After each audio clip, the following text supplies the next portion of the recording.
Saya cerita dulu tentang kes rasuah Zahid Hamidi sekarang ini ya. Hari ini mahkamah menolak permohonan Zahid perolehi kenyataan 15 saksi. Okey, dia apa yang berlaku adalah Zahid Hamidi sekarang ini dibicarakan dan 15 orang saksi telah dikemukakan bagi kes jenayah rasuah Zahid Hamidi ini. So peguam bela mereka meminta supaya kenyataan 15 saksi itu diberi kepada mereka untuk tujuan mereka nak melihat apakah kenyataan-kenyataan tersebut.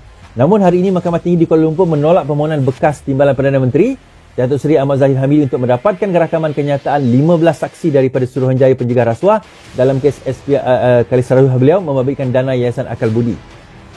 Hakim Datuk Colin Lawrence Sikurah berkata mahkamah perlu mengambil kira polisi dan kepentingan awam dalam memutuskan permohonan itu seperti yang diputuskan oleh Mahkamah Persekutuan dalam kes membabitkan Suruhanjaya Security. Pada pandangan saya, unsur polisi dan kepentingan awam berlarutan sehingga ke peringkat pembelaan dalam perbicaraan kes jenayah. Mereka iaitu saksi boleh terdedah kepada intimidasi dan dan sebagai contoh diugut agar memberi keterangan yang berbeza daripada yang terdapat dalam rakaman kenyataan.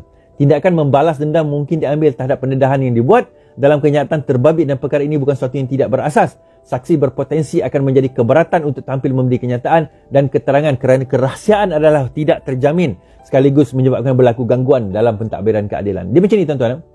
Dalam kes ini 15 orang saksi di interview oleh SPRM dan mungkin ada mereka dipanggil, mungkin ada mereka yang tidak dipanggil, tapi dalam masa yang sama apa yang berlaku adalah what do you call that, peguam bela Zahid memohon supaya dia nak melihat dokumen saksi tersebut.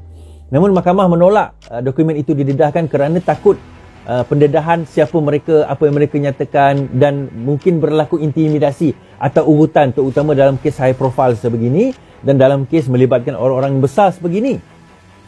Kita bukan menuduh Zahid Hamidi ini akan ugut dan sebagainya, tetapi kita kena faham bahawa itu adalah polisi dan juga kepentingan umum bagi melindungi saksi-saksi ini agar mereka tak takut untuk tampil ke hadapan. Saya nak bagi tuan-tuan dan puan-puan, nak jadi berani tampil ke hadapan, nak mendedahkan kes ni bukan suatu benda yang mudah tuan-tuan. Dia bukan satu benda yang senang. Terutama kita nak cerita pula keburukan, melibatkan pula kes jenayah, orang tu masuk penjara, melibatkan keselamatan kita, keselamatan keluarga kita, ni bukan satu benda yang mudah. Tak ramai yang berani buat tuan-tuan. Nak mendedahkan kepincangan terutama orang-orang besar, orang-orang tinggi di peringkat kayangan yang mempunyai connection, yang mempunyai kekayaan, yang mempunyai kuasa dan sebagainya, yang bukan setakat pemimpin politik tetapi juga orang kaya dan sebagainya, berkemungkinan membuatkan intimidasi, menyebabkan intimidasi yang besar. Kita tengok kepada arwah mendiang Allahyarham Bil Kayong. Beliau ditembak mati. Bil Kayong ni adalah salah seorang ahli PKR cabang Miri, bekas calon Sibuti, kalau tak either Sibuti atau Berkenu, salah satu itulah. I think no, bukan Sibuti. Can't remember. Tetapi beliau dalam on the way nak pergi ke office telah mendedahkan kes penyalahgunaan tetapi penyelewengan di Sarawak. Dalam on the way nak pergi ke office pukul 9 pagi dekat traffic light, dia telah ditembak mati. Dan kes ini berlaku, tak ingatlah beberapa tahun yang lepas. Dan masa tu saya ingat lagi, saya terdengar kes tu dekat radio bila disebut daripada PKR Miri. Saya macam terfikir, dan disebut Bil Kayong. Saya macam, ya betul Bil Kayong kena tembak dia kan. Saya on the way nak pergi kerja masa tu. Saya terus angkat telefon, saya try call dia. Saya tak percaya yang dia kena tembak. Bila saya tembak, saya baca, saya text dia tak reply, saya call, tak ada jawapan, saya risau. Dan tak lama lepas tu betul, rupanya arwah telah mati ditembak. Dan insya-Allah semoga beliau ditempatkan di kalangan orang beriman, beramal soleh, dan semoga diterima dan perjuangan itu dilihat sebagai diterima oleh Allah SWT sebagai syahid lah, insya-Allah. Dia Muslim, dia convert masuk Islam tahun sebelum itu lagi, bertahun-tahun sebelum itu. Terima kasih mendiang Bil Kayong tetap dalam hati Azrili, ya betul.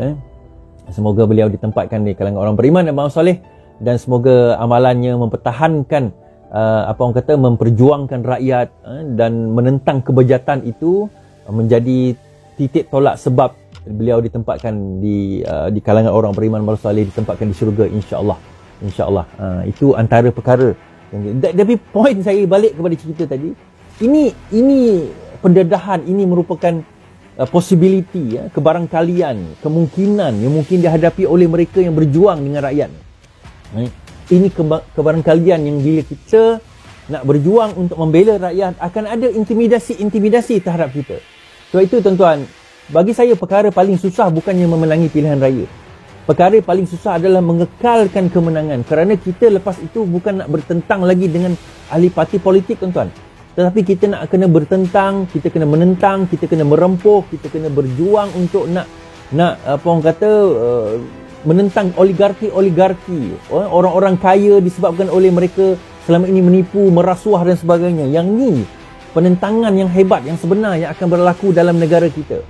Dan berkemungkinan mereka bukan macam ahli politik. Kalau mereka kalah pilihan raya, dia akan step down. Dia orang ini dia boleh gunakan apa saja demi mengekalkan kuasa, kedudukan, harta, kekayaan mereka. Termasuklah resort tu, perkara-perkara diugut, dibunuh, dicederakan, diculik dan sebagainya. Jadi benda seperti ini yang kita, kenapa ini berlaku? Kerana setelah negara ini ditanam dengan sikap rasuah yang diterima sebagai norma, setelah benda ini dilihat bertahun-tahun. This is an open secret tuan-tuan. Macam sendiri pun tak boleh nak menolak hakikat bahawa rasuah itu telah membarah di dalam apa orang kata, negara kita. Telah membarah di dalam negara kita, menyebabkan negara kita ini berada dalam kedudukan yang sangat lemah. Kita mempunyai segala kemudahan dan kelebihan yang ada dalam negara ini, tetapi kita tidak boleh berkembang maju.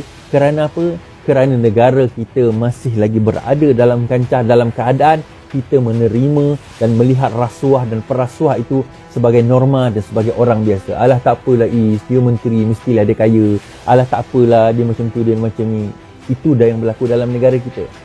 Kan bila menteri itu rompak, orang kaya itu mencuri, bila orang sebegini menipu, scam dan sebagainya, kita menerima dengan hati terbuka. Oh, tak apalah biarlah, asalkan dia tak menyusahkan kita. Itulah masalahnya dalam negara kita. Itu masalah dia. Bila kita melihat benda yang kebejatan itu sebagai norma, jadi itu di mana berlaku kerosakan yang amat besar di dalam negara kita. Dan kita ditipu tuan-tuan. Skamer paling besar dalam negara ini siapa tuan-tuan? Sebenarnya tuan-tuan kenal skamer paling besar di dalam negara kita. Skamer paling besar dalam negara kita nama dia Najib Tun Razak. Kenapa saya kata dia skamer paling besar tuan-tuan? Yelah, mana tak, dia pergi rompak 450 juta masuk akaun dia sendiri. 1 bilion masuk akaun dia sendiri. Siap dia boleh kata apa? Saya tak tahu. Itu bukan saya. Rakyat percaya pula tu. Lepas tu kita pula boleh buat slogan, malu apa bosku. Itulah masalah kita kan. Betul kata dalam satu hadis, kalau kita tak ada malu, tak ada perasaan malu tu, kita boleh buat apa saja. Itulah dia. Dia tak ada rasa malu, tak ada rasa muka bersalah, tak ada rasa malu, dia boleh keluar tunjuk muka dia, walaupun pada hakikat sebenarnya dialah yang merosakkan negara ini. Tuan-tuan, nak bayar interest saja 2 bilion setahun. 2 bilion. Saya baca kenyataan Nik Amar hari ini, Menteri Besar Kelantan. Menteri Besar Kelantan hari ini dia kata apa? Salah air tak ada di Kelantan kerana salah UMNO. Dalam harakah, boleh pergi ke harakah. Air tak ada di Kelantan kerana salah UMNO. Dia kata apa? Kalau UMNO dulu bagi kita 2 bilion masa Nik Aziz, Tuan Guru Nik Aziz minta 2 bilion tu, selesai masalah air, dia kata. Saya bagi tahu Tuan Guru Nik Amar kita, bayar interest bunga kepada 1MDB tu 2 bilion setahun. Tuan Guru, jangan tak tahu kalau 2 bilion tu bagi dekat PAS, settle dah masalah air di Kelantan. Tapi kenapa Tuan Guru sanggup nak bersenggama, sanggup nak berkedudukan dengan UMNO? Kerana apa Tuan Guru? Kerana Tuan Guru nakkan kuasa, nakkan kedudukan, nakkan pangkat, sedap jadi menteri kan? Biasalah, itulah hakikat sebenar.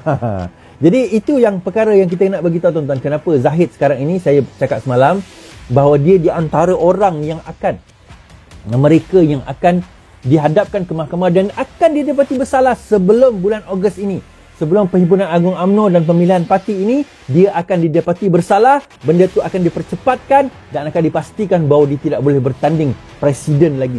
Dan jawatan presiden itu akan dipegang oleh siapa? Berkemungkinan pertemuan paling besar berlaku di antara Ismail Sabri dan juga beberapa pimpinan yang lain. Sebab itu kita menjangkakan bahawa PRU itu berlaku selepas itu. Bila Ismail Sabri dah jadi presiden parti, maka dia mempunyai kuasa untuk nak apa? Untuk nak memastikan bahawa orang-orang dia adalah orang-orang yang akan bersama dengan dia menjadi menteri, memenangi pilihan raya ini dan memastikan bahawa mereka itu akan berjaya menendang Najib, menendang Zahid dan akan berlaku UMNO baru. Itu yang berlaku, tuan-tuan. Ada yang tulis tadi menggunakan hadis untuk memfitnah. Tuan-tuan, saya nak kata, saya fitnah apa? Najib didapati bersalah merompak memasukkan duit dia tunai 420 juta dalam akaun. Apa yang fitnah? Mahkamah dah mendapati dia bersalah. Bodoh ke apa bendanya duit tu masuk dalam akaun? Dah tertera dalam akaun, dah dibuktikan dalam mahkamah duit tu masuk dalam akaun. Apa yang fitnahnya? Inilah masalah mentaliti kebodohan sebahagian, bukan semua, saya pun orang Melayu. Orang Melayu yang bodoh nak melihat, memahami perkara paling asas kerana ketakzuban mereka, dia lihat itu sebagai fitnah. Okey, berbalik kepada cerita.